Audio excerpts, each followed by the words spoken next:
Navy को भारतीय सेना का एक अहम हिस्सा माना जाता है, जो समुद्र में रहते हुए देश की रक्षा करती है। नौसेना का काम ज्यादा मुश्किल और चुनौती भरा होता है, क्योंकि नेवी ऑफिसर्स को कई कई महीनों तक जमीन से दूर समुद्र में रहना पड़ता है।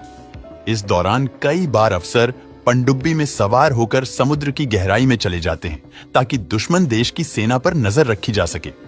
तो क्या आप जानते हैं कि पनडुब्बी के अंदर नेवी ऑफिसर की लाइफ कैसी होती है और वह किस तरह की चुनौतियों का सामना करते हैं?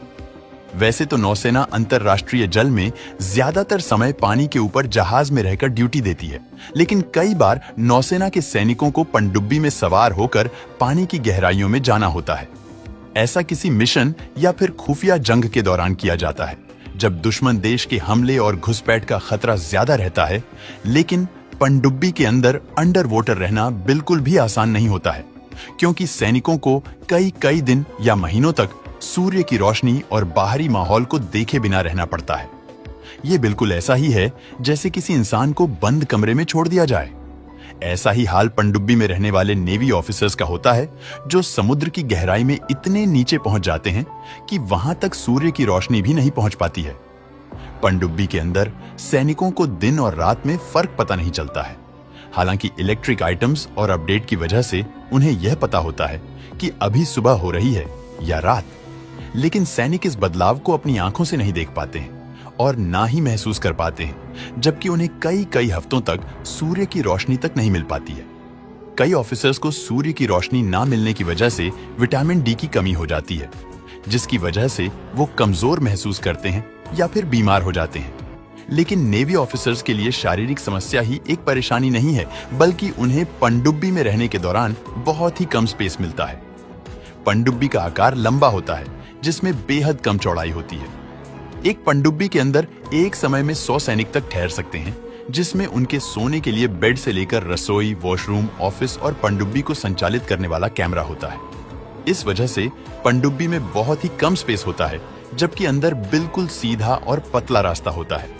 पनडुब्बी में सैनिकों के लिए एक के ऊपर एक बेड लगे होते हैं, जो काफी हद तक ट्रेन में लगी बर्थ की तरह दिखाई देते हैं। लेकिन इन बेड्स का साइज ट्रेन के बर्थ से भी छोटा होता है, जिसकी वजह से सैनिकों को आरामदायक नींद लेने में काफी परेशानी होती है।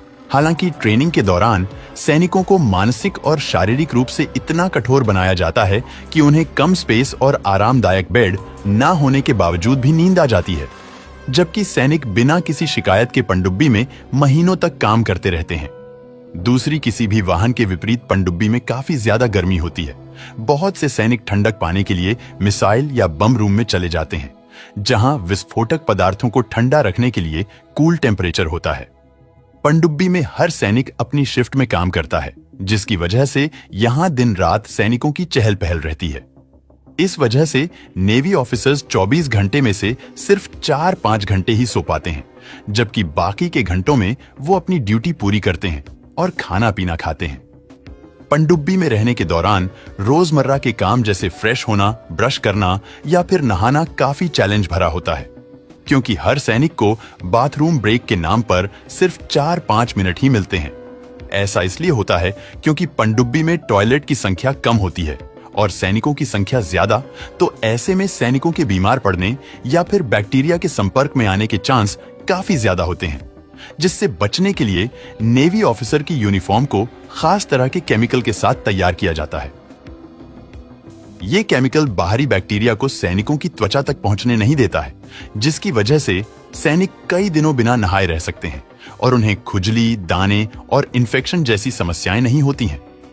पनडुब्बी में शिफ्ट के दौरान सैनिकों को बहुत ज्यादा सक्रिय रहना पड़ता है, क्योंकि पानी के अंदर हालात चंद मिनट या सेकंड्स में बदल जाते हैं। पनडुब्बी में बैटरी से लेकर मिसाइल और बम सब कुछ होता है, जिसकी वजह से इसमें आग लगने या कोई इमरजेंसी होने का खतरा भी ज्यादा रहता है। फायर इमरजेंसी होने पर तुरंत पनडुब्बी में सैनिकों को अलर्ट किया जाता है, जिसके बाद सैनिक आग बुझाने वाले यंत्र और सेफ्टी सूट के साथ कार्रवाई करने के लिए बिल्कुल तैयार रहते हैं। लेकिन देश की सुरक्षा के लिए नेवी ऑफिसर बार बार इस तरह की समस्याओं का सामना करते हैं और कठिन ड्यूटी करने के बाद छुट्टी पर अपने घर लौटते हैं। तो अब तो आप समझ ही गए होंगे कि नौसेना की नौकरी कितनी मुश्किल है और सैनिक पनडुब्बी के अंदर कैसे जीवन जीते हैं।